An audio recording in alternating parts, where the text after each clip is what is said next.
दोस्तों, एक हाफिज कुरान, एक लड़की की शादी, एक नाग, एक सांप से क्यों कर दी गई?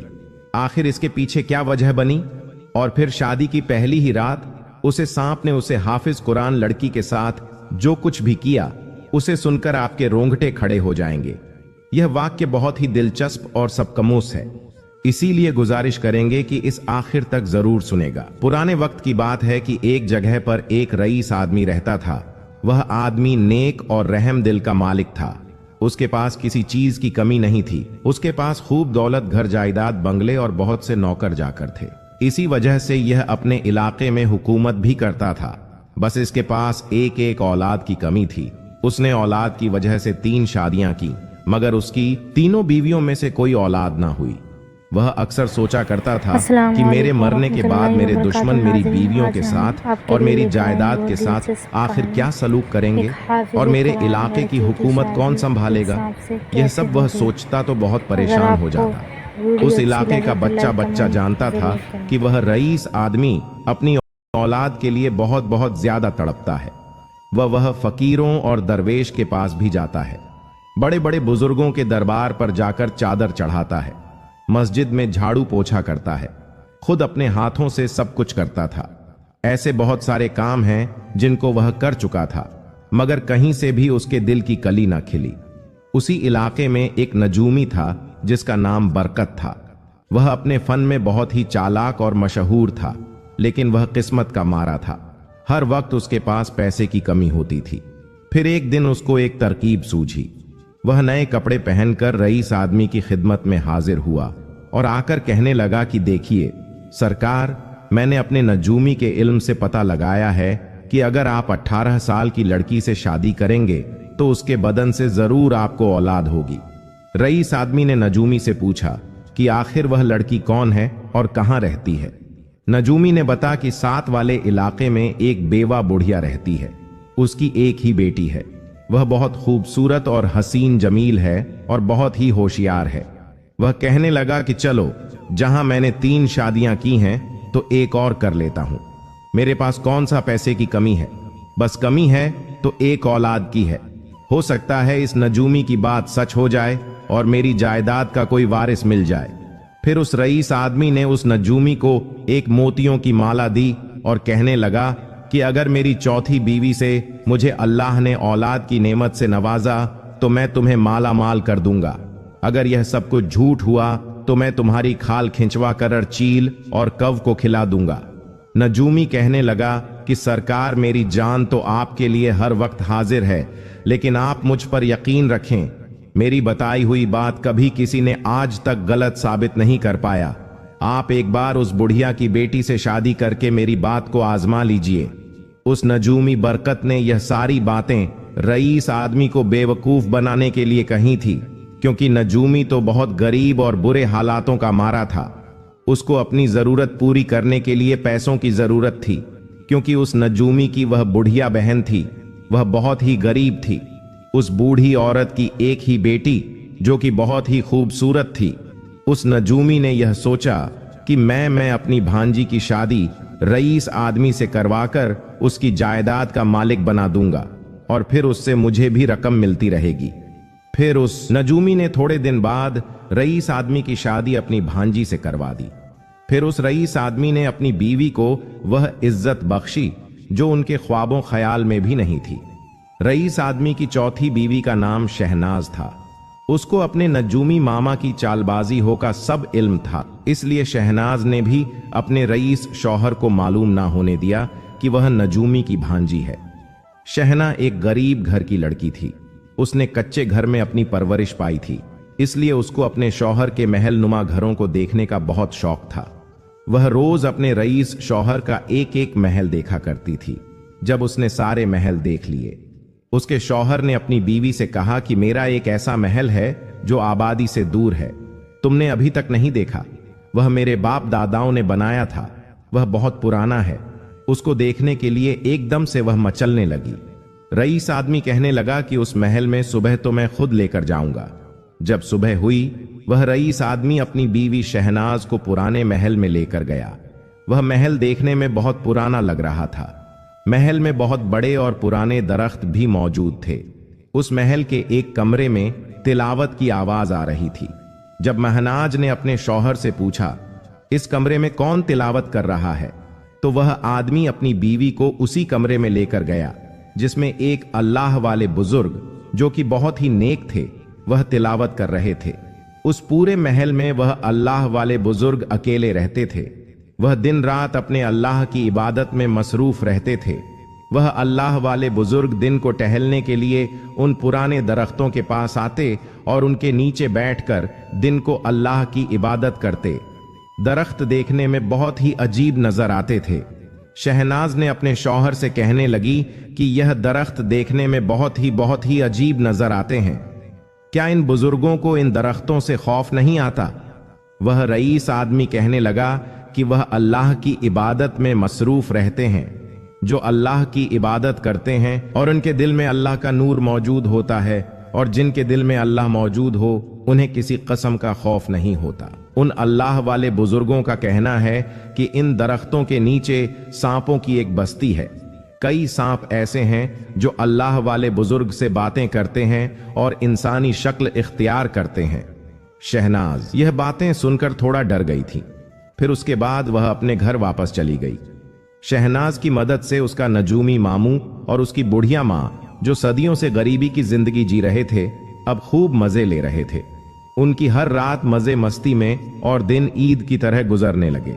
इसी तरह कर करते शहनाज की शादी को 2 साल हो गए, मगर उससे भी उस आदमी को औलाद ना हुई तो वह रईस शख्स बहुत मायूस हुआ।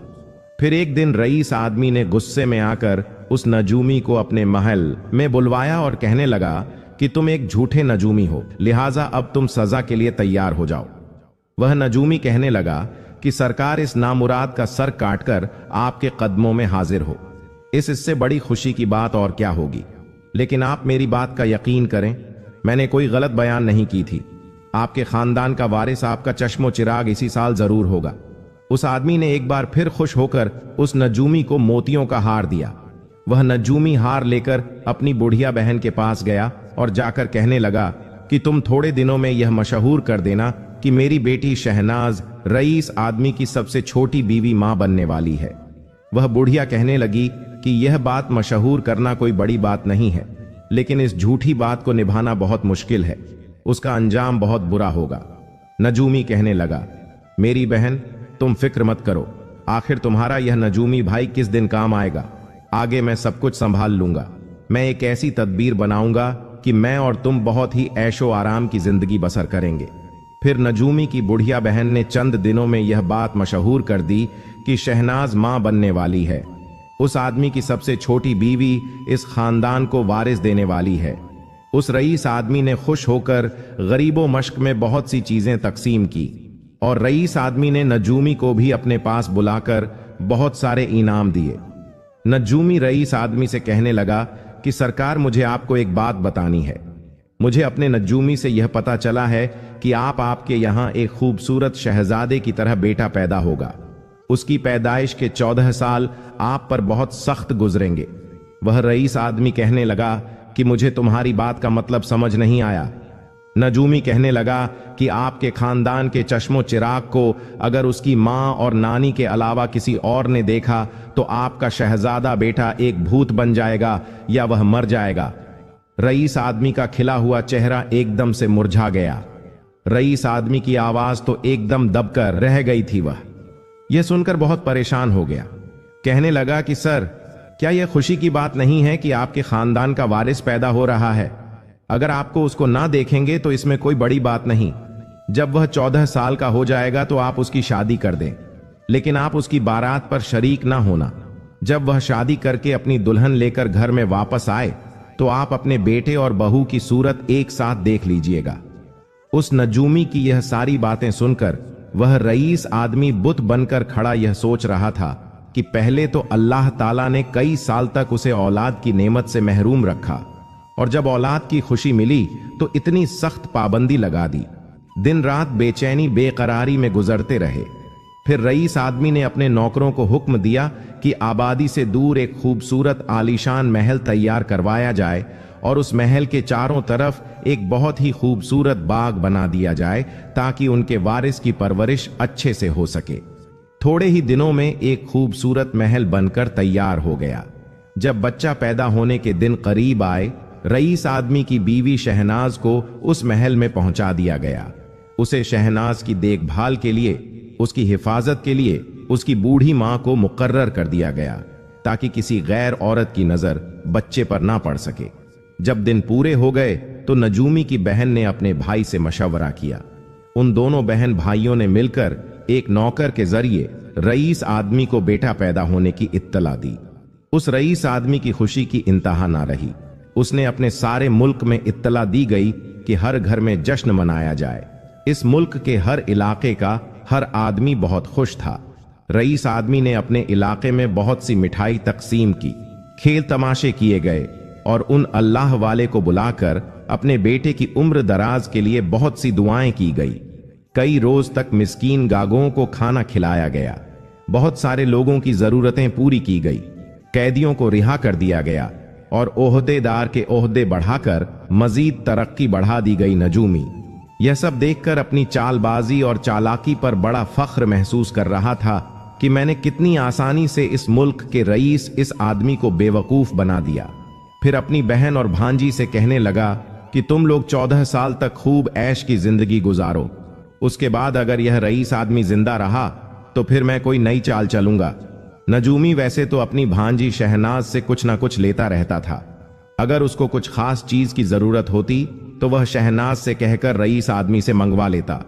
इसी तरह वह अपनी मुसीबतों से अब तक आजाद हो चुका था। शहनाज और उसके की बूढ़ी मां दोनों रईस आदमी से कभी कभार उसके महल में मिलने के लिए चली जाया करती थीं और उसे उसके छोटे बेटे अली की बहुत सारे किस्से और बातें बताया करते थे, जो बेटा था ही नहीं। खूबसूरती का हाल भी बड़ी खुश होकर बताया करती थी। वह रईस आदमी उनकी बातें सुनकर अपने बेटे के बारे में सोचता, फिर ठंडे ठंडे सांस लेने लगता। लेकिन वह मजबूर था, अपने बेटे अली को देख नहीं सकता था। इसी तरह काफी अरसे का वक्त गुजर गया। जब बरकत नजूमी के बताए हुए 14 साल पूरे होने को आए तो वह रईस आदमी को अपने बेटे की शादी की फिक्र होने लगी। रईस आदमी ने उस नजूमी से अपने बेटे की शादी का पूछा तो कहने लगा कि सरकार शादी किसी भी लड़की से अपने बेटे की कर सकते हैं, इसमें कोई पाबंदी नहीं। फिर उस आदमी ने सोचा, क्यों ना मैं अपने पुराने महल में जाकर अल्लाह वाले बुजुर्ग से कोई मशवरा तलब करूं। वह रईस आदमी अपने 2 नौकरों को लेकर अपने पुराने महल में और अल्लाह वाले बुजुर्ग के पास जाकर बैठ गया। उस वक्त वह अल्लाह वाले बुजुर्ग एक पुराने दरख्त के नीचे बैठकर इबादत कर रहे थे। वह पूछने लगा, आप तो दिन रात अल्लाह की इबादत करते हैं, क्या आप मेरे बेटे अली के लिए किसी अच्छी लड़की का इंतखाब कर सकते हैं ताकि मैं उस लड़की से अपने बेटे की शादी कर सकूं। अल्लाह वाले बुजुर्ग उस रईस आदमी की बातें सुनकर पहले तो काफी देर खामोश रहे। उसके बाद वह अल्लाह वाले कहने लगे, आपको तो अपने बेटे की कोई खबर नहीं, तो आपको कैसे बता सकता हूं कि आप अपने बेटे की शादी किस लड़की से करें। वह रईस आदमी कहने लगा कि आप फिक्र ना करें, मेरा बेटा अब जल्द ही सबके सामने आ जाएगा। फिर अल्लाह वाले बुजुर्ग कुछ सोचने के बाद उस आदमी को कहने लगे कि आप अपने बेटे की शादी किसी ऐसी लड़की से करें जो कि हाफिज कुरान हो, नेक हो, 5 वक्त की नमाजी परहेजगार हो। जब वह रईस आदमी चला गया तो उस दरख्त के पीछे एक काला सांप रेंगता हुआ आया। वह रईस आदमी और उन अल्लाह वाले की बातें बहुत ही गौर से सुन रहा था। उस रईस आदमी के बहुत सारे ताल्लुकात थे, बड़े बड़े आदमियों के साथ उसका रहन सहन था, मगर वह किसी गरीब हाफिज कुरान लड़की की तलाश में था। आखिरकार रईस आदमी ने एक हाफिज कुरान लड़की को तलाश कर लिया जो एक बेवा औरत की बेटी थी।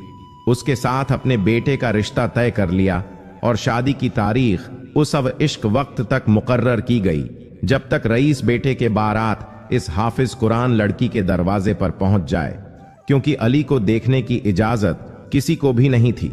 इसलिए उसकी मां और नानी दोनों ही उसको दूल्हा बना रही थीं। रईस आदमी के महल में बारात जाने की तैयारियां हो रही थीं। नजूमी की बुढ़िया बहन अपने भाई से कहने लगी कि बारात जाने का वक्त हो गया है, अब हम लोग दूल्हा कहां से पैदा करें। नजूमी कहने लगा कि मेरी प्यारी बहन, तुमने कई साल इस महल में रहकर ऐशो इशरत की जिंदगी बसर की है, मजे भी किए हैं। अब तुम इस मुसीबत को भी झेल लो, मैं तो कहीं खामोशी से फरार हो जाऊंगा। यह सुनकर तो बुढ़िया के पांव तले जमीन निकल गई। वह कहने लगी कि हाय हाय रईस, आदमी तो हमारी बोटियां करके चीलो और कौ को खिला देगा। अरे जालिम, तू हमें जहन्नुम में धकेल रहा है, क्या तुम्हें शर्म नहीं आती? नजूमी कहने लगा कि देखो बहन, यह भाई ने तुम्हें इतनी देर तक जन्नत में भी तो रखा हुआ था, अब इसका सिला मुझे यह दे रही हो। उस पर बहन कहने लगी कि याद रख, अगर तुमने हमें इस हाल में छोड़ा तो तेरी बख्शीश कभी नहीं होगी। तू हमें अभी जंगल में शेरों के पास छोड़कर जा रहा है। रईस आदमी की बीवी शहनाज भी उनकी बातें सुनकर दोनों मां बेटी एक दूसरे के साथ लिपट कर रोने लगी। नजूमी बरकत इन दोनों को देखकर कभी हंसता तो कभी गुनगुनाता। जब दोनों मां बेटी रोते रोते हिचकियां बंद गईं, तो नजूमी कहने लगा कि रोने से कुछ हासिल नहीं होगा, चलो मेरे साथ, मैं तुम्हें बताता हूं कि आगे क्या करना है। उसकी बात सुनकर उन दोनों मां बेटी की जान में जान आई। वह उनको लेकर दूसरे कमरे में चला गया और जाकर कहने लगा कि यह देखो, मैं 14 साल के बराबर वाला एक भूत बनवा कर लाया हूं, इस भूत को पालकी में रख देना। रात के वक्त जब बारात रुके तो तुम दोनों पालकी से दूर हट जाना और सुबह के वक्त यह मशहूर कर देना कि अली को किसी ने रात को छुपकर देख लिया था, इसीलिए यह बुत बन गया है। इस तरह हम सब बच जाएंगे। बुढ़िया सारी बात समझ चुकी थी।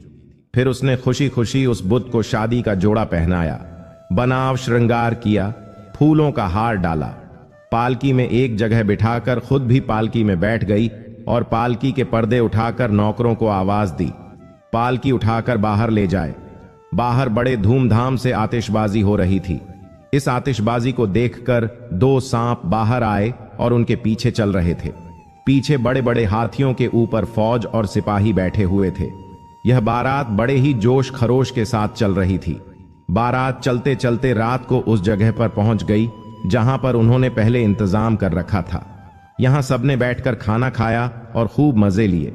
इसी तरह जब काफी रात हो गई तो सब लोग सोने के लिए चले गए। दूल्हे की पालकी शीशम के दरख्त के नीचे रखवा। उस बुढ़िया ने सबको यह कहकर दूर कर दिया कि अली को ताजा हवा की जरूरत है, लिहाजा इस पालकी के नजदीक कोई भी ना आए। अगर किसी की नजर इस अली पर पड़ गई तो फिर सब उसके जिम्मेदार खुद होंगे। जब सब लोग अपनी अपनी जगह पर जाकर सो गए तो बुढ़िया भी खामोशी से एक हुजरे में जाकर सो गई। उस जमाने में यह कहते थे कि सांप जब 100 साल का हो जाता है तो अपनी सूरतें बदल लेता है और बातें भी करता है।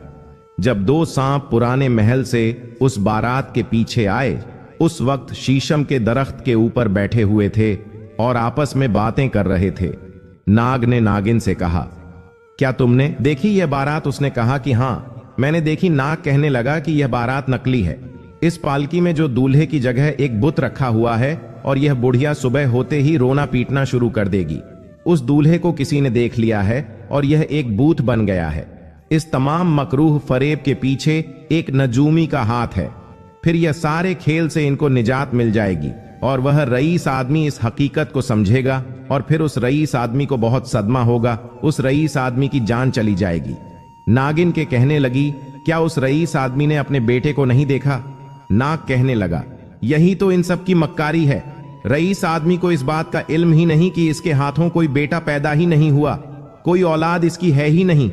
फिर उस नागिन को भी उस रईस आदमी पर बहुत तरस आया। वह नाग नागिन भी कई सालों तक इसी के पुराने महल में रहते थे।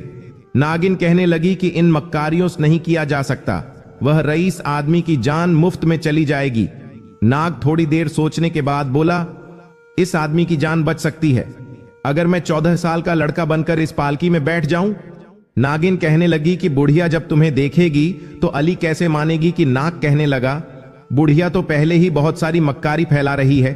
जब वह एक जिंदा लड़के को देखेगी तो हैरान हो जाएगी। अगर वह कहेगी कि तुम कौन हो तो मैं कह दूंगा, अगर तुम सच्ची हो तो असल वाले अली को पैदा करो। बताओ कि कहां है ये? नागिन कहने लगी, वह तो सब ठीक है, मगर तुम उसके बाद क्या करोगे? नाग कहने लगा कि मैं दूल्हा बनकर उस आदमी की बहू को बहा ले जाऊंगा। फिर किसी भी तरीके से 1 हफ्ते के बाद तुम्हारे पास आ जाऊंगा। नाग दिन को इस आदमी से हमदर्दी तो हो गई, मगर वह कहने लगी कि मैं तुम्हें सिर्फ एक शर्त पर जाने दूंगी, तुमको 1 हफ्ते तक मेरे पास वापस आना होगा। नाग ने कहा कि हां, मैं जरूर आऊंगा। फिर उस नाग ने अपना चेहरा बदला और वह एक 14 साल का खूबसूरत लड़का बनकर पालकी में बैठ गया और उस बुत को झाड़ियों में फेंक दिया गया। बुढ़िया सुबह होते ही अपने हुजरे से निकलकर अपनी मक्कारी खेलने वाली थी। उसने पालकी का पर्दा उठाया तो सामने बुत की जगह एक जिंदा खूबसूरत लड़का नजर आया। उसको देखकर एकदम हैरान रह गई और कहने लगी कि तुम कौन हो? नाग मुस्कुराकर कहने लगा, क्या तुम नहीं जानती? मैं इस बारात का दूल्हा हूं। तुम्हें इससे क्या गर्ज कि तुम बगैर दूल्हा के बारात लेकर जा रही थी? अब तुम अल्लाह का शुक्र अदा करो कि तुमको एक जिंदा सही सलामत दूल्हा मिल गया। फिर कुछ सोचने के बाद बुढ़िया कहने लगी कि चलो, मेरी बात बनी रहेगी, इसी को दूल्हा बना रहने देती हूं। फिर बारात उस गरीब हाफिज कुरान लड़की के दरवाजे पर पहुंची। पहला दिन बारात को मेहमान बनाया गया, दूसरे दिन फिर निकाह पढ़ाया गया। उस बेवा औरत ने अपनी हैसियत के मुताबिक अपनी बेटी को कुछ कपड़े और तोहफे दिए और इसी शानो शौकत के साथ बारात वापस चली गई। यह 14 साल उस रईस आदमी ने कैसे गुजारे थे, यह सिर्फ वही जानता था। इस 14 साल के इंतजार में आज का दिन उसके लिए बहुत ही बेकरारी का दिन था। वह बहुत बेसब्री से बारात का इंतजार कर रहा। खुदा खुदा करके बारात महल के दरवाजे पर पहुंची। उसने पालकी का पर्दा उठाया और अपने बेटे को गले से लगा लिया। उसका माथा चूमा, उसका मुंह चूमा, फिर उसका सेहरा अपने हाथों में लेकर काफी देर तक उसे देखता रहा। उसका दिल खुशी से उछल रहा था। उसका दिल चाह रहा था कि वह अपने बेटे को एक पल के लिए भी अपने से दूर ना करे। उस रईस आदमी ने अपने बेटे और बहू के आने की खुशी में बहुत सारा जश्न मनाया और उनके लिए हर नेमत पेश की गई। उसने अपने महल को इस कदर सजाया कि देखने वाला देखता रह जाता। उस रईस आदमी ने अपनी बहू और बेटे के लिए बहुत सारे नौकर और कनीज मुकर्रर कर दी गई थी। जब नाग ने इंसानों की दुनिया में यह इतना ऐशो आराम देखा तो अपनी पहली जिंदगी को भू बैठा था।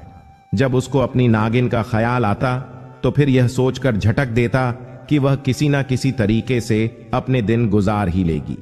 दूसरी तरफ नागिन अपने नाग का इंतजार करते करते थक गई और उसने इरादा किया कि वह अपने नाग की तलाश में जाएगी और उसे वादा याद दिलाएगी, अपने साथ वापस लेकर आएगी। फिर उसने अपने कुनबे के तमाम नाग और नागिन को जमा किया और उन्हें नाग का हाल सुनाकर बोली, मैं अपने नाग की तलाश में जा रही हूं, तुम सब मुझे इजाजत दो इंसानों की दुनिया में जाने के लिए। वह नागिन अपने कुनबे से रुखसत लेकर उसकी तलाश में निकल पड़ी। नागिन नाग को तलाश करते करते काफी दिन तक जंगल में भटकती रही, हर जगह तलाश करती रही। आखिरकार एक दिन नागिन महल में पहुंच ही गई। नागिन दिन भर महल के बाग में छुपी रही और रात होते ही दरवाजे पर गई, लेकिन महल में जाने के तमाम रास्ते बंद नजर आ रहे थे। वह बहुत परेशान हुई, लेकिन कोई सूरत ऐसी नजर ना आई कि वह अंदर चली जाती। आखिर मजबूर होकर एक बाग में छुप गई। सुबह के वक्त एक आदमी ने महल का दरवाजा खोला। वह बेचैनी से अंदर दाखिल हुई तो एक आदमी ने उसे देख लिया और सांप सांप का शोर मचाता हुआ उसके पीछे दौड़ने लगा। उधर शोर सुनकर बहुत सारे खादिम आ गए। उसने मिलकर सबने नागिन को घेर लिया।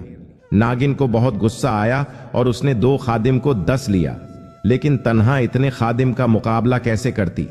बेचारी का मुंह कुचला गया। जैसे ही अली कमरे से बाहर निकला तो उसने कहा, क्या तमाशा है, तुम सबने क्या सुबह सुबह शोर डाला हुआ है। 2 खादिम ने हाथ बांधकर अदब की कि छोटे सरकार, एक सांप बाग से निकलकर महल में दाखिल हो गया था। उसने 2 खादिम को 10 लिया, लेकिन बाकी खादिम ने मिलकर उस सांप का मुंह कुचल दिया है। छोटे सरकार अली ने दौड़कर मरे हुए सांप को देखा तो उसकी आंखों में आंसू आ गए। अली को नागिन की मौत और अपनी वादा खिलाफी के ख्याल से उसके दिल को बहुत सदमा हुआ। वह देर तक आंसुओं से रोता रहा। उसकी बीवी और बाप ने उसकी उदासी की और रोने की वजह पूछी, लेकिन उसने उन्हें कुछ नहीं बताया। वह अपने इसी गम को लेकर उन अल्लाह वाले बुजुर्ग के पास रेंगता हुआ गया। अल्लाह वाले बुजुर्ग के पास जाकर उसने इंसानी शक्ल इख्तियार की और उनसे कहने लगा, मेरी बीवी नागिन मर चुकी है। जैसा कि आप जानते हैं, अगर नाग और नागिन में से एक को मार दिया जाए तो दूसरा उसका बदला जरूर लेता है। अगर मैं इन दोनों से बदला लूंगा तो मेरी बीवी और उस रईस आदमी को मेरा इल्म हो जाएगा। मैं एक सांप हूं, उसका बेटा नहीं। वह अल्लाह वाले बुजुर्ग कहने लगे कि यह मैं जानता हूं कि तुम इंसानी मखलूक नहीं हो और उस रईस आदमी की कोई औलाद नहीं। तुम ज्यादा देर तक उस हाफिज कुरान लड़की से झूठ नहीं बोल सकते, इसलिए तुम्हें एक दिन उसको सच बताना होगा। और जो मर चुका है उसका गम ना करो। जो इस दुनिया से चला जाता है वह किसी का भी सगा नहीं होता, चाहे उसकी अपनी औलाद ही क्यों ना हो। अगर तुम उसे अपनी सांप वाली जिंदगी में चले गए तो तुम्हारी नई नवेली दुल्हन तड़प तड़प कर मर जाएगी, और जिस दिन तुम्हारी सच्चाई सबके सामने आ जाएगी तो तुम सांपों की दुनिया को हमेशा के लिए अलविदा कह दोगे। तुम्हारी हाफिज कुरान बीवी तुम्हारी लंबी जिंदगी के लिए बहुत दुआएं करती है। तुम अपनी इस जिंदगी गिरे इस जिंदगी में ध्यान दो। वह नाग अल्लाह वाले की बातें सुनकर अपने महल में आ गया और उधर आकर फिर उसको ख्याल आया, अगर मेरे कुनबे वालों को मेरी नागिन बीवी की मौत की खबर मिली तो वह मेरी इस बीवी के दुश्मन बन जाएंगे और उसको मेरी नागिन का कातिल समझकर जरूर एक ना एक दिन दस लेंगे। इस ख्याल से वह बहुत बेचैन हो गया और खूब गौर करने के बाद अपनी बीवी के पास जाकर बोला, मैं तुम्हें चंद नसीहत करता हूं, इनका हमेशा ख्याल रखना। बीवी ने कहा कि आप मुझे बताएं, मैं इस पर हमेशा अमल करूंगी। ना कहने लगा कि कांच की चूड़ियां पहनना, मटर की फलियां खाना, ग्वालन से दूध लेकर पीना और फूलों के गजरे पहनना हमारी रीत नहीं है, इसीलिए इनसे बचना। बीवी ने वादा किया कि आप मुझ पर भरोसा रखें, मैं इन बातों को हमेशा याद रखूंगी और इनसे बचकर रहूंगी। चंद दिन बाद एक चूड़ियां बेचने वाली औरत आई, अपनी चूड़ियों की खूब तारीफ करने लगी। बेगम ने चूड़ियां देखकर कहा, चूड़ियां तो बहुत अच्छी है, लेकिन क्या करूं, कांच की चूड़ियां पहनना हमारी रीत नहीं। इस बात को सुनकर वह चूड़ियां बेचने वाली हैरान रह गई और बोली, अगर कांच की चूड़ियां पहनना आपकी रीत नहीं तो जरा अपने शौहर से पूछना कि उसकी जात क्या है। रात को बीवी ने अपने शौहर से पूछा कि जरा मुझे बताएं तो आपकी जात क्या है। वह कहने लगा कि मेरी जात मालूम ना कर, तू हमेशा पछताएगी। उसकी बेगम खामोश हो गई। कुछ दिन बाद मालन फूलों के गजरे लेकर मटर की फलियां बेचती हुई आई और बेगम से इन चीजों की बहुत तारीफ करने लगी। उसने यह कहकर रीने से इनकार कर दिया, फूलों के गजरे पहनना और मटर की फलियां खाना हमारे खानदान की रीत नहीं। यह सुनकर मालिन हैरान रह गई और बोली, बेगम, अपने फूलों के गजरे पहनना, मटर की फलियां खाना आपकी रीत नहीं तो अपने शौहर से पूछना कि उसकी जात क्या है। रात को फिर नाक से उसकी जात पूछी तो उसने कहा, बेगम, मेरी जात मालूम ना करो वरना तुम बहुत पछताओगे। एक हफ्ते के बाद एक ग्वालिन आई और अपने दूध की तारीफ करने लगी, लेकिन बेगम ने उसे भी यही कहकर दूर कर दिया कि दूध पीना हमारी रीत नहीं। हैरत से बेगम की सूरत ताक लगी और बोली, बेगम साहिबा, यह तो बताइए कि आपके शौहर की जात क्या है। अब तो उसके हाफिज कुरान लड़की को हैरान गोई। थोंगबो को संगीत रात हुई तो उस हाफिज कुरान लड़की ने अपने शौहर से कहा कि आप मुझे अपनी जात क्यों नहीं बताते, आज मैं पूछ कर ही रहूंगी। वह कहने लगा, मुझसे मेरी जात ना पूछो वरना तुम बहुत पछताओगे और नुकसान उठाओगे। उस हाफिज कुरान लड़की ने कहा कि मुझे कितना भी नुकसान क्यों ना उठाना पड़े, लेकिन मैं आपकी जात पूछ कर रहूंगी। नाग बहुत परेशान हुआ और कहने लगा, अगर तुम्हारी यही जिद है तो सुबह मेरे साथ पुराने महल में चलना, जो आबादी से बहुत दूर है। वहां पर मैं तुम्हें बता दूंगा कि मेरी जात क्या है। हाफिज कुरान लड़की ने किसी तरह से रात गुजारी। फिर सुबह होते ही वह लोग पुराने महल में पहुंच गया। पुराने महल में पहुंचकर शौहर ने कहा कि बेगम, मैं तुमसे एक बार फिर कहता हूं कि मुझसे मेरी जात ना पूछो, तुम बहुत ज्यादा पछताओगी। मगर उसकी बीवी कहने लगी कि नहीं, आज तो मैं पूछ कर ही रहूंगी। उसका शौहर अपनी बीवी को एक बहुत पुराने दरख्त के पास लेकर गया जो कि बहुत घना था। उस दरख्त की जड़ों के पास छोटे बड़े सुराख बने हुए थे। उसके शौहर ने कपड़े उतार कर उन सुराख के पास खड़े होकर कहा कि एक बार फिर से कहता हूं कि मेरी जात ना पूछो, वरना तुम पछताओगे। उसका शौहर उस सुराख के पास खड़ा था। एक बार फिर से कहता हूं कि मेरी जात ना पूछो। बेगम कहने लगी कि यह अजीब मजाक है, बार बार मुझे यही कहे जा रहे हो कि जात मत पूछो, फिर भी मैं पूछ कर रहूंगी। आखिर तुम्हारी जात क्या है? वह नाग हाफिज कुरान लड़की का शौहर मजबूर हो गया। वह अचानक इंसान से सांप बन गया और रेंगने लगा। उसकी बीवी का दिल इतनी तेजी से धड़कने लगा और यह भूल गई थी कि मेरा शौहर एक स्याह नाग। उसके दिल में यह बात पैदा हुई कि कुछ भी हो, यह मेरा शौहर है और मुझे इसका साथ नहीं छोड़ना चाहिए। उसने भागकर अपने रेंगते हुए शौहर को पकड़ना चाहा, जो कि सांप बन चुका था। वह जल्दी से एक सुराख के अंदर अपना मुंह डाला और वहीं उसके अंदर गुम हो गया। जब उसको कहीं भी नाग दिखाई ना दिया, उसकी बेगम के पांव जमीन पर टिक नहीं रहे थे। अब वह इधर उधर भटक रही थी और दिल ही दिल में अपनी जिद की वजह से पछता रही थी। वह रोती आंसू बहाती जा रही थी, अपने शौहर यानी कि नाग की तलाश में चली जा रही थी कि एक घर दिखाई दिया।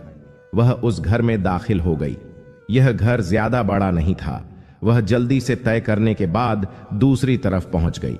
यहां हल्की हल्की नीली नीली रोशनी थी। वह हाफिज कुरान लड़की चलती चलती थक गई थी। थोड़ी देर के लिए उसने सांस लिया और फिर नाग की तलाश में रवाना हो गई। उसका शौहर उससे बिछड़ने के बाद कहां गया? अब वह किस जगह मिलेगा? अगर ना मिला तो वह क्या करेगी? ऐसा ही खौफ और अजीब अजीब बातें उसके दिल को परेशान कर रही थी। वह गिरती पड़ती, जिधर मुंह उठाती चली जा रही थी। रह रहकर उसे ख्याल आता कि उसने शौहर की जात क्यों पूछी। वह जब कह रहा था कि मेरी जात ना पूछो, पछताओगी, तो मैंने अपने शौहर की बात क्यों ना मानी। आखिरकार वह एक कुएं पर पहुंची। उसके ढेर पर बैठी हुई कुछ लड़कियां बार बार पानी भरने आ रही थीं। उनमें से हर लड़की खूबसूरत थी, मगर उनकी आंखें बहुत अजीब थीं। हर लड़की की आवाज मीठी और सुरीली थी, लेकिन किसी की बाहों में चूड़ियां ना थीं, नाक कान में कोई जेवर नहीं था। आपस में बातें करती और हफीज कुरान लड़की को एक नजर देखकर चली जाती, फिर थोड़ी देर के बाद आकर पानी भरने लगती।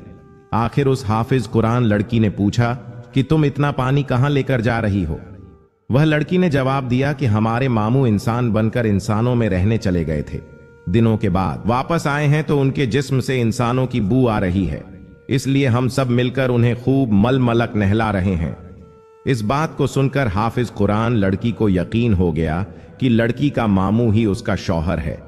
उसने लड़कियों की निगाह से बचकर अपनी उंगली से एक अंगूठी उतारी और चुपके से लड़की के पानी में डाल दी। उसका शौहर एक पत्थर पर लेटा हुआ था। लड़कियां उसके बदन पर खुशबू से साबुन मल रही थीं और अतर छिड़क रही थीं।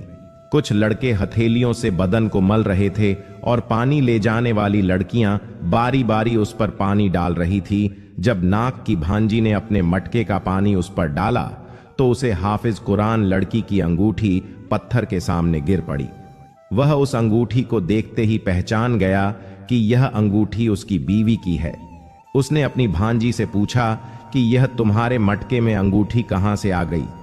उसने हैरानी से अंगूठी को देखते हुए कहा कि मुझे तो कोई खबर नहीं मेरे मटके में, यह अंगूठी कहां से आई? नाग बोला, कुएं पर कोई औरत तो नहीं थी? सब लड़कियों ने एक जबान होकर कहा कि हां, एक औरत बैठी हुई थी। वह बहुत ही थकी हुई लग रही थी। चेहरा पीला पड़ा हुआ था, आंखों में आंसू टपक रहे थे। यह सुनकर नाग का दिल भर आया। वह सोचने लगा कि मेरी बेगम मेरी तलाश में यहां तक आ पहुंची, उसके दिल पर क्या गुजर रही हो।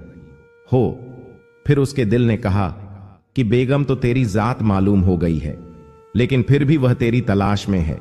शायद हाफिज कुरान है, इसलिए वफादार लड़की है, और एक तू है कि उसे छोड़कर यहां चला आया है। ओ बेमुरव्वत, उठ और उसके टूटे हुए दिल को तसल्ली दे। वह पत्थर से उठा और नहाए तेजी से दौड़ता हुआ कुएं पर पहुंचा। उसने देखा कि सामने कुएं के पास उसकी बेगम बैठी हुई थी, जैसे किसी ख्याल में डूबी हुई थी। उसका मुरझाया हुआ चेहरा देखकर नाग का दिल उसके काबू में ना रहा। उसने फौरन ही अपनी काया पलटी और इंसान बनकर उसके सामने खड़ा हो गया। बेगम की नजर उस पर पड़ी तो उसकी बड़ी बड़ी स्याह आंखों में मोटे मोटे आंसू भर आए। वह टिका टिकी बांधकर उसकी सूरत देखने लगी। नाक उसकी यह हालत देखकर बोला कि बेगम, मेरा ख्याल था कि तुम बहुत जिद्दी हो, इसलिए मैं तुमको छोड़कर यहां चला आया था, लेकिन अब तुम्हारा दिल भी देख लिया और समझ गया कि तुम्हारे दिल में मेरे लिए बहुत ज्यादा मोहब्बत है और तुम मुझे बेहद चाहती हो।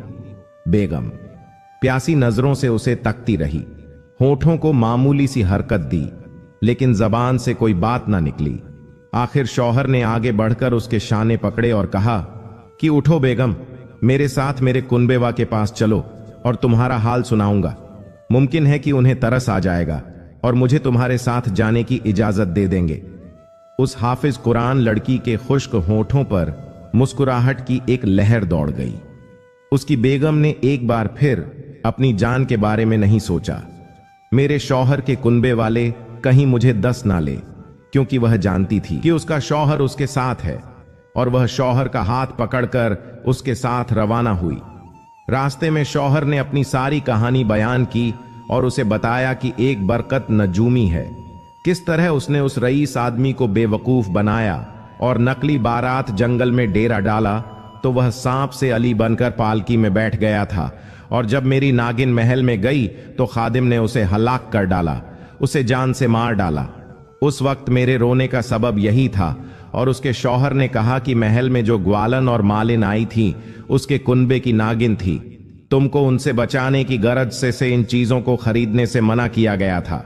और यह तमाम बातें सुनकर उसकी जुबान से वह हैरान हो गई, लेकिन वह खामोश रही।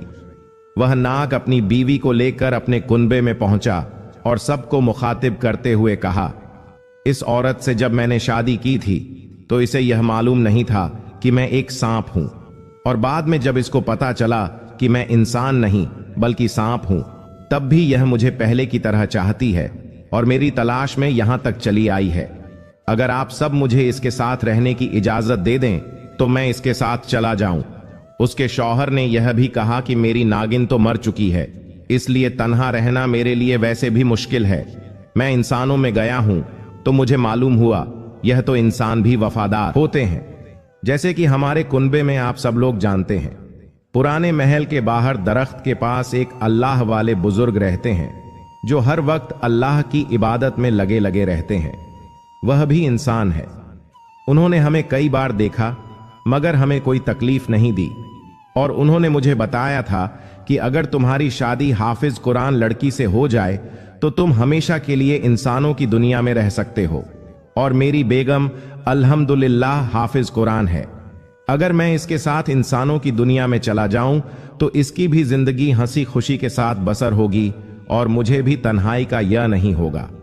सांप के कुनबे वालों ने कहा कि हमें तुम्हारी वफादारी देखकर बहुत खुशी हुई, इसलिए हम खुशी से अपने सांप भाई को तुम इंसानों के हवाले करते हैं। जाओ, जाकर अपनी बेगम को ले जाओ और अपनी जिंदगी हंसी खुशी बसर करो। जब वह दोनों मियां बीवी पुराने महल में दाखिल हुए तो उन अल्लाह वाले बुजुर्ग के पास गए, उनको जाकर सारा वाकया बताया। फिर अल्लाह वाले ने उन दोनों में मियां बीवी को बोला कि जाकर सारी सच्चाई उस रईस आदमी को बताओ। फिर जब दोनों मियां बीवी अपने महल पहुंचे तो सब खुश हो गए, और वह रईस आदमी अली और बेगम की जुदाई से बेहद गमगीन था। उनके ख्याल से वह अक्सर बेहोश भी हो जाया करता था, लेकिन उस वक्त उसके जिस्म में नया खून दौड़ने लगा। उसने बिस्तर से उठकर उन दोनों को गले से लगा लिया। जब जरा उस आदमी ने अपने बेटे से पूछा कि इतने दिनों से कहां गायब थे, उस नाग ने बैठकर सारा हाल सुनाया और हर बात सच सच कहकर सुनाई। वह रईस आदमी हैरान रह गया और सोचने लगा नजूमी उसकी बहन और भांजी कितना अरसा से उसे बेवकूफ बना रहे थे और दिन रात उसको ठग रहे थे। रईस आदमी का जिस्म गुस्से से कांपने लगा और उस वक्त उस नजूमी और उसकी बहन को बुलवाकर हुक्म दिया गया कि इन दोनों को सूली पर चढ़ा दिया जाए। और यह मक्कार और चालबाज जब मुल्क के इतने बड़े आदमी को फरेब दे सकते हैं तो हर किसी को लूटने में यह कसर नहीं छोड़ेंगे।